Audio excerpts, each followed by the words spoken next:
ಬಾಗಲಕೋಟೆ ನಗರದಲ್ಲಿ ಕೃಷ್ಣಾ ಮೇಲ್ದಂಡೆ ಯೋಜನೆಯ ಮುಳುಗಡೆ ಸಂತ್ರಸ್ತರು ಹಾಗೂ ಅಧಿಕಾರಿಗಳ ನಡುವೆ ಮಾತಿನ ಚಕಮಕಿ ನಡೆದಿದೆ.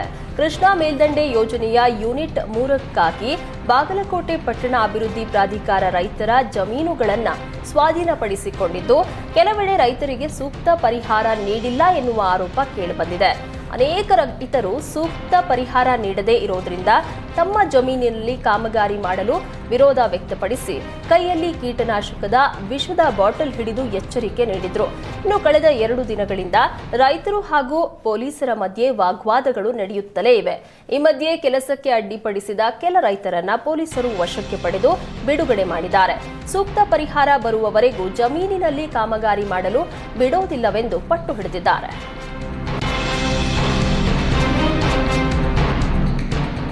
ಚಿಕ್ಕಮಗಳೂರಿನಲ್ಲಿ ಗ್ರಾಮ ಪಂಚಾಯಿತಿ ಉಪಾಧ್ಯಕ್ಷನೊಬ್ಬ 25 ಮನೆಗಳ ಮಣ್ಣು ಹೊತ್ತು ತಹಶೀಲ್ದಾರ್ ಕಚೇರಿಗೆ ಬಂದಿದ್ದಾನೆ.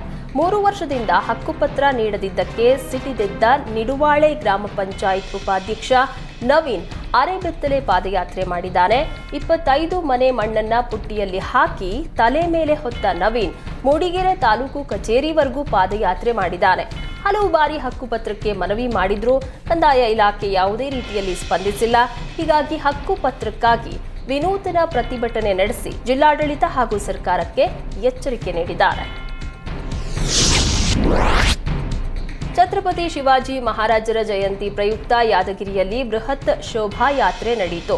ಯಾದಗಿರಿ ನಗರದ ಪ್ರಮುಖ ರಸ್ತೆ ಮಾರ್ಗದಲ್ಲಿ ಛತ್ರಪತಿ ಶಿವಾಜಿ ಮೂರ್ತಿ ಹಾಗೂ ವೀರ ಸಾವರ್ಕರ್ ಭಾವಚಿತ್ರದ ಭವ್ಯ ಮೆರವಣಿಗೆ ನಡೆಸಲಾಯಿತು. ಶೋಭಾಯಾತ್ರೆಯು ನಗರದ ಬಾಲಾಜಿ ಮಂದಿರದಿಂದ ಆರಂಭವಾಗಿ ಮೈಲಾಪುರ ಅಗಸಿವರೆಗೆ ನಡೆಯಿತು. ಶೋಭಾಯಾತ್ರೆಯಲ್ಲಿ ಮುಖ್ಯ ಭಾಷಣಕಾರರಾಗಿ ತೆಲಂಗಾಣ ಬಿಜೆಪಿ ನಾಯಕಿ ಮಾಧವೀಲತಾ ಆಗಮಿಸಿದ್ರು. ದೇಶದಲ್ಲಿ ಹಿಂದೂ ಹಾಗೂ ಮುಸ್ಲಿಂ ಬಾಂಧವರು ಏಕತೆ ಭಾವನೆಯಿಂದ ಬದುಕಬೇಕಾಗಿದೆ ಅಂತ ತೆಲಂಗಾಣ ಬಿಜೆಪಿ ನಾಯಕಿ ಮಾಧವೀಲತಾ ಹೇಳಿದ್ರು. ಔರಂಗಜೇಬನಂತಹ ವ್ಯಕ್ತಿಗಳನ್ನ ಹೊಗಳುವ ಕೆಲಸ ಎರಡೂ ರಾಜ್ಯದಲ್ಲಿ ನಡೀತಾ ಇರುವುದು ಕಳವಳಕಾರಿಯಾಗಿದೆ ಅಂತ ಕರ್ನಾಟಕ ಹಾಗೂ ತೆಲಂಗಾಣ ಸರ್ಕಾರಗಳ ವಿರುದ್ಧ ಹರಿಹಾಯ್ದರು.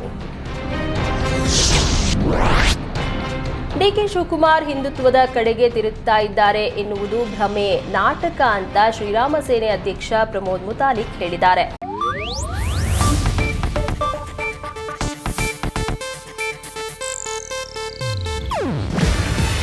ಇದು ಏಷ್ಯಾನೆಟ್ ನ್ಯೂಸ್ ನೆಟ್ವರ್ಕ್ ಪ್ರಸ್ತುತಿ.